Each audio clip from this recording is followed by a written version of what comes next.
ഒന്നില്ല. അല്ല, ദേവി എന്താ വിചാരിച്ചത്? അത് കേൾക്കട്ടെ. അല്ല, ഞാൻ വിചാരിച്ചു മുതലാളി വഴി മറന്നു. ഒരാഴ്ച ഭയങ്കര തിരക്കായിരുന്നു. ഒരു നിമിഷം സ്വൈരം വേണ്ടേ? ഇൻകം ടാക്സ് കേസ് കഴിഞ്ഞു. ഒരു വലിയ ഭാരം ഇറങ്ങിയ ആശ്വാസമുണ്ട്. ഡ്രൈവർക്കും തിരക്കായിരുന്നു. വിവരം അറിയുന്നതിന് അയാൾ അയക്കാൻ ഇടകെട്ടണ്ടേ? എന്താ വളരെ ഇഷ്ടപ്പെട്ട? ആ, കുടിക്കാൻ എന്താ ഉണ്ടാക്കേണ്ടത്? ചായ വേണോ, ഹാർലിക്സ് വേണോ? വേറൊന്നുമില്ലേ? ഓ, അന്ന് കൊണ്ടുവന്നതിന്റെ ബാക്കിയുണ്ട്. എന്നാ കൊണ്ടാ. ദേവി, അടുത്ത ആഴ്ച നിനക്ക് ഇവിടെ ഫോൺ കിട്ടും. എന്നാൽ ഈ ഡ്രൈവറെയും ശിവായിയും ആശ്രയിക്കണ്ടല്ലോ.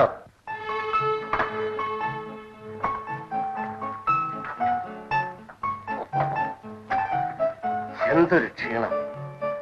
ഓഫീസിൽ ചെന്നാ തിരക്ക്, മില്ലിൽ ചെന്നാ തിരക്ക്, എല്ലാം കഴിഞ്ഞ് വീട്ടിലെത്തിയാൽ ഒരു സ്വസ്ഥതയുണ്ട്. ആരോട് പറയാൻ? വെറുത്തു പോയി. കഴിക്കാൻ എന്താ ഉണ്ടാക്കേണ്ടത്? നീ ഇവിടെ ഇരിക്കും. വന്ന തുടങ്ങി നീ അടുക്കളയിൽ കയറി ഇരുത്തും. ചായ ഉണ്ടാക്കല്, മീൻ വറുക്കല്, അതുവരെ ഞാൻ ഇവിടെ മുന്നിൽ പോലെ ഇരിക്കണം. നീയേ ആ ഡ്രൈവറെടുത്ത് 10 ഉറുപ്പിക കൊടുത്ത് വല്ല നമുക്ക് വാങ്ങിക്കൊണ്ടുവരാൻ പാ.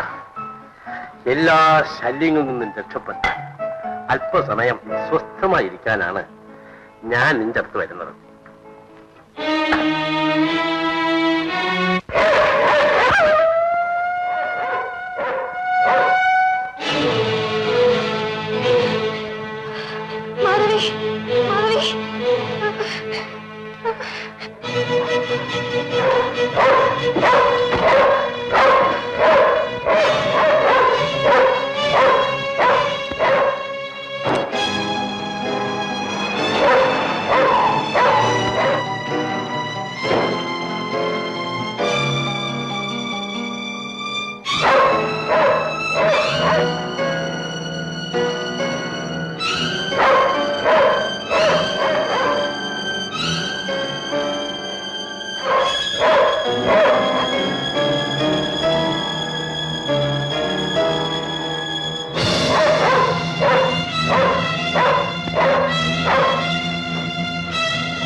അമ്മയുടെ പ്രാർത്ഥന ഫലിച്ചു.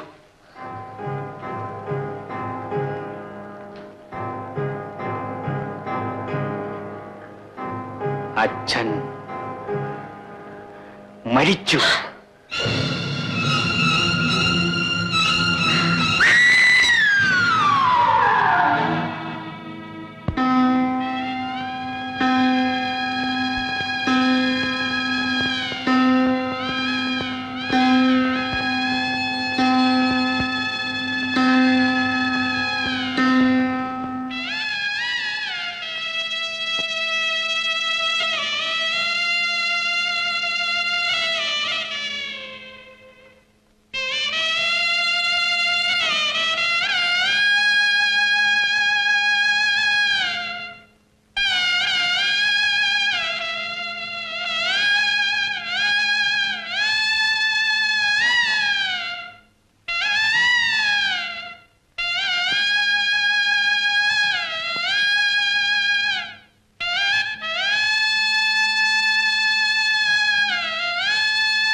വല്ലാത്തൊരു മരണം. സന്ധ്യക്ക് ഇവിടുന്ന് പോയതല്ലേ? ഏതോ വലിയ ആളുകളുടെ കൂടെ ഒരു മീറ്റിംഗ് ഉണ്ടായിരുന്നു. മടങ്ങിപ്പോരുമ്പോ ഒരു വസ്തുല്ല. വഴിക്ക് ഡ്രൈവർ പന്തില്ലാത്തൊരു ശബ്ദം കേട്ട് തിരിഞ്ഞു നോക്കിയപ്പോ എന്താ, മൂപ്പര് 2 കൈയും നെഞ്ചിൽ അമർത്തി പിടിച്ചു കിടക്കുന്നു. ഉടൻ കാറ് നിർത്തി. നോക്കിയപ്പോ 1 മിനിറ്റ് കൊണ്ട് എല്ലാം കഴിഞ്ഞു. Heart fail. സുഹൃതം ചെയ്തവർക്കേ ഇങ്ങനെ എല്ലാം മരിക്കാൻ ഭാഗ്യം ഉണ്ടാവൂ.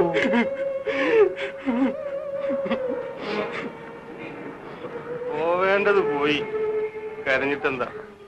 മനുഷ്യാവസ്ഥ എന്ന് പറഞ്ഞ ഇതൊക്കെയാ കാരണവരെ. ഞങ്ങൾ ചിലവരുടെ നഷ്ടം ഞങ്ങൾക്കല്ലേ അറിയൂ. എന്റെ നഷ്ടം നിങ്ങൾക്കറിയില്ല, ആർക്കും അറിയില്ല. കരുണാകരൻ മുതലാളിയാവുന്നതിന് മുൻപ് അറിയുന്നവനാണ് ഞാൻ. എനിക്ക് പോയത് മുതലാളി മാത്രമല്ല.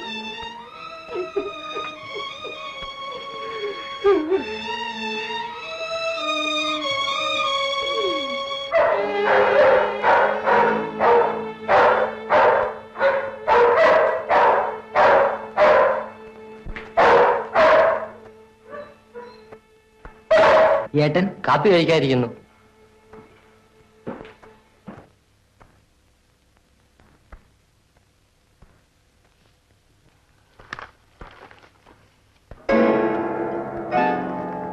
ഹായ്, വഴിതെറ്റിപ്പോയ കുഞ്ഞാട് തിരിച്ചെത്തിയിരിക്കുന്നു. തടിച്ച കാളക്കുട്ടിനെ ഇറക്കേണ്ട ദിവസം. ഇരിക്ക.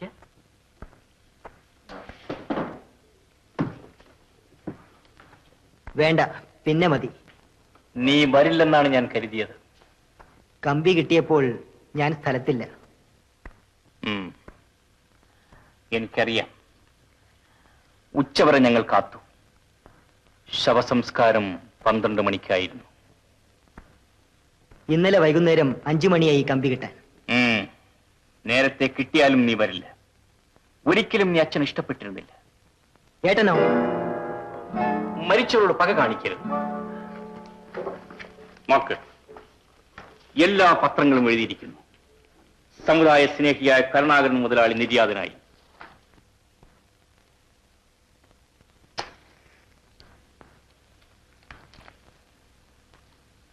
അച്ഛനൊരു മഹാനായിരുന്നു.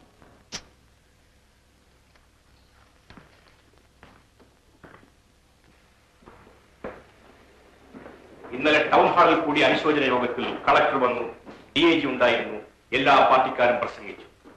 ഒരു സ്മാരകം ഉണ്ടാക്കാൻ പോകുന്നു, കമ്മിറ്റി ഫോം ചെയ്തിട്ടുണ്ട്.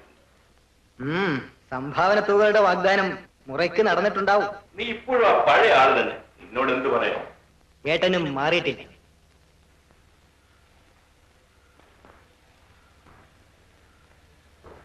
ഈ മുറ്റത്ത് നിന്ന് ഒരു പുരുഷാരമായി എത്ര പേരാണ് വന്നത്? എത്രമാർ ഉദ്യോഗസ്ഥന്മാരും മുതലാളിമാരും കച്ചവടക്കാർ, സാധുക്കൾ.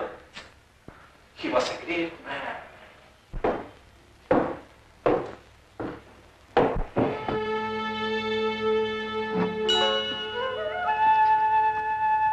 അത്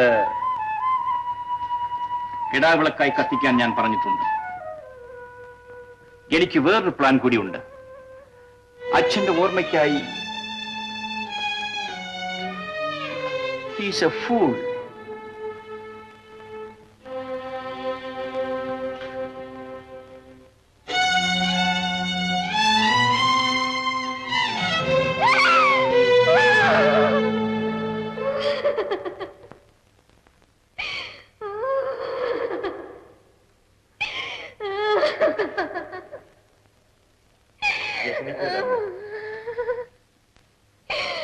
അമ്മയ്ക്കിനി ആരുണ്ടടാ മോനെ? ആരുണ്ട്? അമ്മയ്ക്കിനി ആരെയും ബുദ്ധിമുട്ടിക്കാണ്ട് അങ്ങോട്ട് കണ്ണടച്ചാ മതിയെന്നേ ഉള്ളു പ്രാർത്ഥന.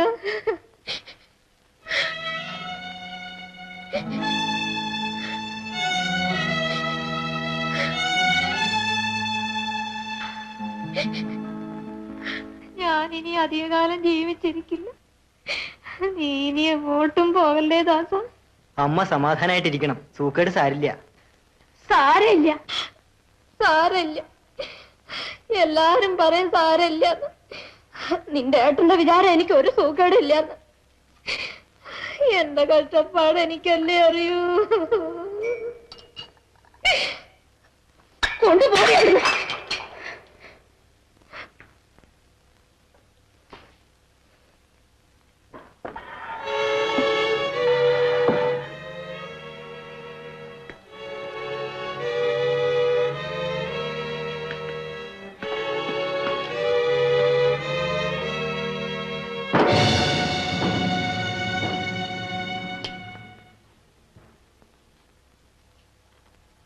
താക്കോൽ താക്കോൽ ഏതിന്റെ? എല്ലാ താക്കോലും അവിടെ വെക്കാൻ.